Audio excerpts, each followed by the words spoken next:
ជាក់ស្ដែងទៅខ្ញុំអត់មានចង់ឈ្នះបងប្អូនចង់ប្រកួតប្រជែងអីទេអ្វីសំខាន់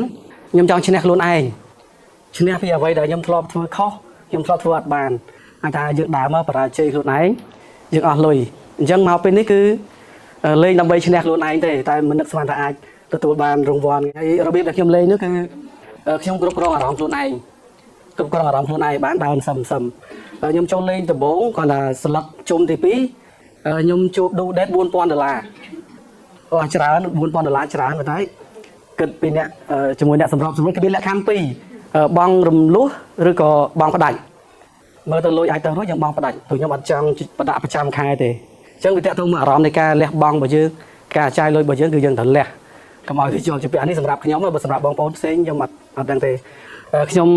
ចូលលើកទី1ខ្ញុំអត់ដឹងថា cash flow ហ្នឹងគេនិយាយពីអីគាត់តែដឹងថារឿងលុយមួយទេហើយលេងមិនអីមិនគាត់ដឹងដែរអញ្ចឹងអ្នកដែលចូលដំបូងលើកទី1កុំតន់បោះបង់កុំតន់អស់សង្ឃឹមយើងបន្តទៅលើកទី2លើកទី3ទៀតព្រោះសម្រាប់ខ្ញុំចូលខ្ញុំអត់ចាំថាប៉ុន្មានដងខ្ញុំអាចតែភ្លេចអញ្ចឹងសម្រាប់បងប្អូនដែលចង់ស្វែងយល់អំពីចំណេះដឹងកសាងទ្រព្យចំណេះដឹងផ្នែកវិនិយោគនិងអាជីវកម្មជួបជាមួយនឹង Master Campus ដោយផ្ទាល់បងប្អូនអាចចូលរួមកម្មវិធី Cashflow Program ដែលរៀបចំឡើងដោយ Cashflow Club Cambodia ជារៀងរាល់ខែបងប្អូនកុំភ្លេចណាចូលរួមជាមួយនឹង Cashflow Club Cambodia យើងផ្ដល់នូវចំណេះដឹងដោយបរិសុទ្ធសម្រាប់ព័ត៌មានលម្អិតបងប្អូនអាច comment នៅខាងក្រោមឬក៏តាក់ទងមកក្រុមការងាររបស់យើងបានអរគុណច្រើន